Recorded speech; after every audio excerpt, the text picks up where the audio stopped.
E aí pessoal, tudo bem com vocês? Sou o professor Lucas Roberto e hoje nós vamos ver mais um tópico de física muito interessante aqui dentro da cinemática. Fica comigo até o final para você entender o movimento retilíneo uniforme. Eu vou apresentar aqui para vocês as principais características, a equação horária da posição e vamos ainda identificar os gráficos, dentro desse movimento, certo? Se você ainda não é inscrito, se inscreve aqui embaixo, deixa o gostei aqui no vídeo para ajudar o canal, tá? Então vamos aqui para a aula.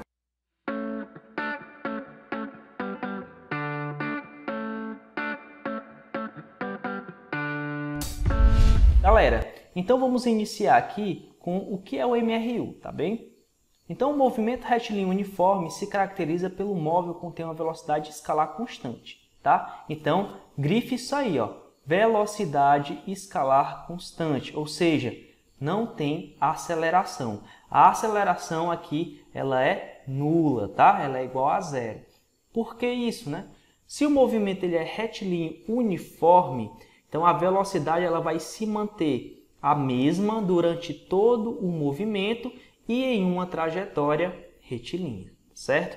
Quando o automóvel descreve um movimento uniforme, ele realiza deslocamentos iguais em intervalos de tempos iguais. Anote isso aí que é importante, pessoal. Isso quer dizer exatamente que a taxa de variação de posição é sempre a mesma. Por isso que você vai ter sempre os deslocamentos iguais em tempos iguais. Antes de falar realmente do movimento retilíneo uniforme, você tem que ver alguns conceitos importantes da cinemática para que você consiga entender aí como se dá esse movimento, tá? O primeiro conceito importante é o conceito de espaço, tá bem? O espaço ele vai ser o quê? Vai ser a medida algébrica ao longo de determinada trajetória da distância do ponto onde se encontra o móvel ao ponto de referência dotado como origem. Então, como é que vai ser isso aqui? Ó? Então, toda vez que você tem uma trajetória retilínea, você tem ali um ponto que é chamado de origem, que é o ponto zero aí da trajetória, tá? A posição ou o espaço vai ser a medida do ponto em relação a esse ponto que é a origem, tá certo? Então, se o móvel estiver na posição 8 metros, por exemplo, ele vai estar em relação à origem, que é zero, a 8 metros. Tá bem? Então, todo o parâmetro aqui da posição se relaciona-se à origem dentro de determinada trajetória. Outro conceito importante é o deslocamento escalar, pessoal. Então, o deslocamento escalar vai ser a diferença entre a posição final e a posição inicial do móvel. Tá? Isso aqui vai indicar o quê? Que o móvel realizou o quê? Um movimento. Então, você saiu de uma posição inicial S0 e foi até uma posição final S. Tá? Eu vou representar a posição aqui pela letra S. Como você teve uma variação de posição, você teve um deslocamento aí escalar, tá certo?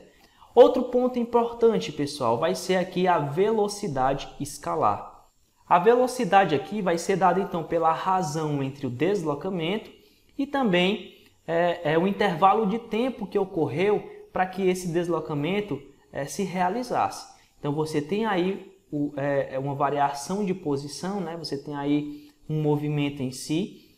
Para que ocorra esse movimento, tem que haver o quê? Tem que haver a decorrência de um intervalo de tempo. Tá? Quando você pega essa relação do quanto se deslocou pelo intervalo de tempo, então você tem aí o valor da sua velocidade. Vai ser a variação da posição em relação ao tempo aí.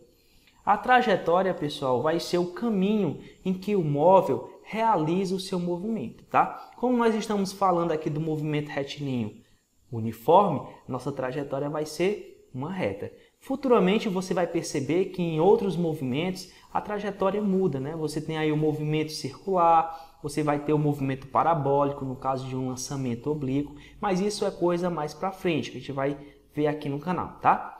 Outro ponto importante é o repouso. O que é o repouso? É quando o móvel tem velocidade igual a zero. Ele não apresenta variação de posição pelo intervalo do tempo. Mas a questão do repouso e do movimento depende muito do referencial a quem você está analisando, tá? Então, dependendo do referencial, o corpo pode estar em movimento ou em repouso, tá certo? Então vamos voltar aqui para a nossa página inicial e vamos agora para onde eu posso presenciá-lo. Eu montei aqui uma animaçãozinha, tá? Para você perceber como se dá o movimento retilíneo uniforme.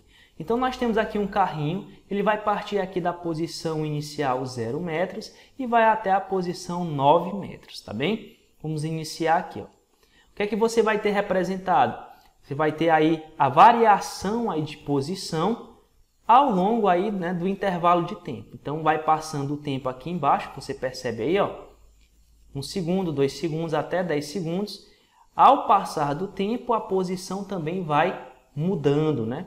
Então você tem aí um deslocamento e tem um intervalo de tempo aqui relacionado a esse deslocamento. Se você pegar aqui o quanto o móvel se desloca pelo intervalo de tempo que ele levou para esse deslocamento, você vai encontrar exatamente a sua velocidade, tá? Que no caso aqui vai ser uma velocidade constante, porque o movimento ele é uniforme, a velocidade não varia. Então vamos voltar aqui, eu acho que deu para você perceber como se dá o movimento aí nessa animação. Vamos para a página inicial aqui e vamos para a sua representação. Pessoal, equações aqui que você precisa saber. Ó, a primeira equação é o deslocamento escalar, né? Então para você encontrar aí o deslocamento escalar dentro da cinemática, você vai precisar pegar a posição final menos a posição inicial dentro da trajetória, tá? Fazendo essa subtração, você encontra aí quanto a posição variou, ou seja, quanto o móvel se deslocou dentro daquela trajetória. Tá certo? Outra equação importante é a da velocidade, que aqui também eu posso dizer velocidade média, né? Você vai pegar exatamente o deslocamento e dividir pelo intervalo de tempo. Tá? A velocidade pode ser encontrada através dessa relação. Isso vai indicar aí a variação, né? A taxa de variação da posição em relação ao tempo. No caso do nosso movimento, como é um movimento constante, essa taxa de variação ela vai ser sempre a mesma em qualquer instante de tempo, pois a velocidade ela não varia. E por último, nós temos aqui a nossa equação horária da posição. Tá? Você pode perceber que a equação horária ela vai relacionar aqui a posição do móvel com o intervalo de tempo. Então, a partir dela, a partir desse modelo, em qualquer instante de tempo que eu quiser encontrar a posição do móvel, eu vou conseguir com essa equação, tá? Então, esse é o modelo da equação horária e para cada móvel você vai ter aí uma configuração determinada, tá? Então, na parte de equações, o que você precisa saber é isso aqui. Agora nós vamos aqui entender como que fica, né, os gráficos. Então é o seguinte, pessoal, vamos aqui pegar primeiro a relação entre velocidade e tempo. Então, como é que vai ficar? Quando a velocidade for positiva, tá, e constante, né, no caso do nosso movimento, então a linha da velocidade ela vai ser paralela ao eixo aqui do tempo. Tá? Lembre-se que eu tenho velocidade por tempo aqui, então a velocidade ela é paralela e acima desse eixo aqui do tempo. Tá? Quando a velocidade for constante e positiva. Quando a velocidade for constante e negativa, ela vai estar abaixo do eixo do tempo e também paralela a esse eixo. Isso indica o quê? Indica que você tem uma velocidade constante, tá certo? Vamos voltar aqui. Vamos agora para os gráficos entre posição e tempo, tá? Então, no primeiro caso, eu vou ter um movimento aqui progressivo e a posição ela está positiva. Então, o que é que vai acontecer? A reta vai ser crescente. O que é que indica isso? Né? A posição inicial maior que zero, né? Então vai estar aqui acima do eixo do tempo, e a velocidade maior que zero, né, vai me dar aqui uma reta crescente. Quando você tiver a posição maior do que zero e a velocidade menor do que zero, ou seja, a velocidade negativa, você vai ter uma reta agora decrescente, tá? E a posição está acima do eixo do tempo. Vou chamar aqui esse movimento de movimento retrógrado. Não é nem mais utilizado esse nome aqui, não, mas ele é bom para você classificar o movimento aí dentro do MRU, tá? Vamos para outro caso. Agora, quando a posição for zero. e a velocidade maior que zero, você vai ter a reta crescente partindo do ponto zero aqui do nosso eixo entre posição e tempo. Movimento progressivo com posição inicial nula, né? Quando a posição inicial for zero e a velocidade menor do que zero, você vai ter uma reta decrescente aqui, ó, tá certo? Partindo aqui do ponto zero entre as duas retas aqui de posição e tempo. O movimento agora retrógrado.